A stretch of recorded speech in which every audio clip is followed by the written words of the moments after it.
Okay, I found my GoPro, by the way. How many times do you get this? Low battery? What? I've had this thing plugged in for hours. I can't imagine what the problem is here. Golly, look at my hand shaking. That's too much of this.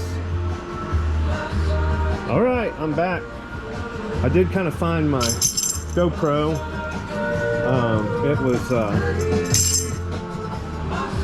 It was hidden in my drum bag over there. I've been jamming drumsticks on it now for I don't know how long. So anyway, I'm alive and well. And here, I'm gonna give a little tour of the workshop here because I'm fixing to clean this place up a little bit. Got some projects. I've been out of town some and really busy. Anyway, there's the Cobra. It's still sitting there doing its thing, waiting for, oh man, I love this song right here. I don't know if it'll let me keep this on there or not. Annie Lennox. Unplug this. I've been working on some RC bodies, racing quite a bit.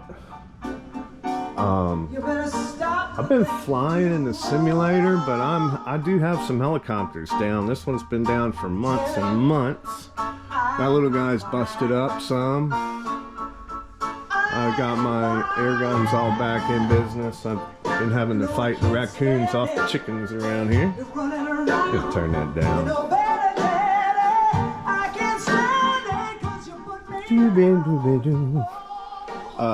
The 600 is flying pretty good. I think I finally got the bugs worked out of that. Both of these cars are due for rebuilds. I crashed my 500. It doesn't really look like it, but tail blade's gone. There's a big old gash in the tail boom on the back side of that, and the rotor blades look good, but they're toasted. Everything else is fine. I was TikToking it over the flowers out there, and just stuffed the tail straight in. That baby's doing good. Last time I flew it was on that video. It's been a while. And got me a TV from my office I brought in here. Get that deal going. What else is going on? I got my bike back. I had to get that thing out of here so I wouldn't ride it. And that moves me to the physical side. I'm feeling good. And I'm on a really good regiment now of hiking, and back feels good, blood pressure's under control. I actually just had a physical the other day. All my blood works good, so hooray for me. The van, that baby's already been on a trip and back on a shakedown run. We're gonna jump in that in just a second because I want to capture some of this for my records. There's the last piece of the headliner. So this is the insulation that I'm going to use throughout the van. This has been a huge project. Huge project. This is thin slate. And I'm not going to tell you how much of it's in that van, either quantity-wise nor cost-wise, because it's been expensive. Let's go out here and check it out. I'm really enjoying this, so I gave up a F-150 for this baby here. It's kind of raining. Turn on the light. So, first off, the purpose of this, if you want to call it a build, was extreme versatility and modularity. So, the refrigerator is strapped down with a ratchet strap to the existing hooks that are around in the floor. That bench seat, which sat here and made it a real pain, to get around. It's a nice seat though. Is ratchet strapped down with like a 10,000 pound strap. That puppy doesn't go anywhere, and we got some storage underneath. And I cover up the mount rails with this rug here. So this is some of the last of the insulation I was working on last night. I go through first and put down this sound deadening light foam. I mean, that's not you know, it's not insulating a whole lot, but it does seem to deaden this metal a little bit, and it's around in behind there and whatnot. And then at the bottom is, you can see I ran the first strips of the 3M, and then that black plastic panel with upholstery pops right back on there. And that is what I've done throughout. And so here goes the headliner. That's that last piece that was in the garage. This is a mess. This is a mess. This is a 12-volt roof air, which is wired straight to the house batteries. Let me see that in a second. There's the screen thing. You can drop that for privacy or whatever. All of these covers here, magnetic, they're just sticking up there because they are all like the storage for the covers that go on all the windows. The windshield covers there. There's a cassette toilet. Thankfully haven't had to use yet. And let me see, this baby's charged up. Come on, there we go. All right, let me get my hat off.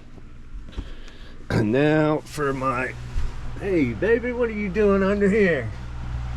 Now for my masterpiece. I had to put the GoPro on Super View for this. Hopefully this all shows up pretty good. There they are. Solid state. It's a LifePo 4 battery. I don't think there's a whole lot different about it than any other LifePo, but it's just squeezed in a 2.5-inch thick case, steel. Alright, so here we go.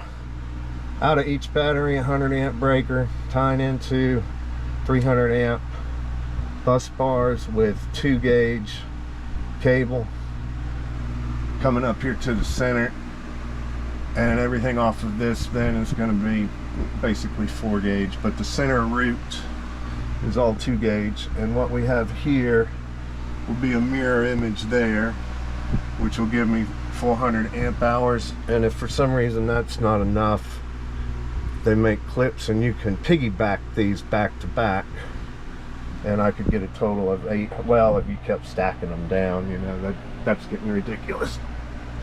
This is already ridiculous as far as I'm concerned. This is a 50 amp dual input charge controller, so it's getting here 30 amp breaker from the roof. There's 400 watts of solar coming in. What's not hooked up on this is the alternator. I'm still debating if I'm even tying this whole system into the battery. There's just not much need for it. This is a 100 amp power supply, which is being fed with 4 gauge, I believe, straight into the bus, and then that lets it run close right straight into the inverter, which usually if that's plugged in, you're probably pounding on some power.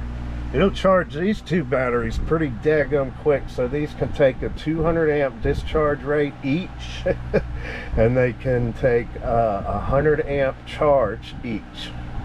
So given I have them breakered at 100 and they're sharing load, this is sticking in 100, so they're getting 50 a piece when everything is cold. And as this thing heats up, it's interesting to watch the voltage differences.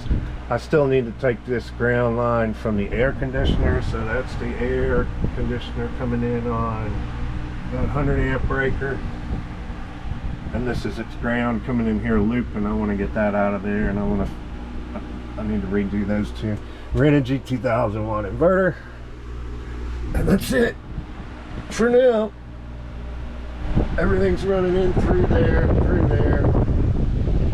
and up through the body to the roof. And that now has left my floor. The goal is complete open floor.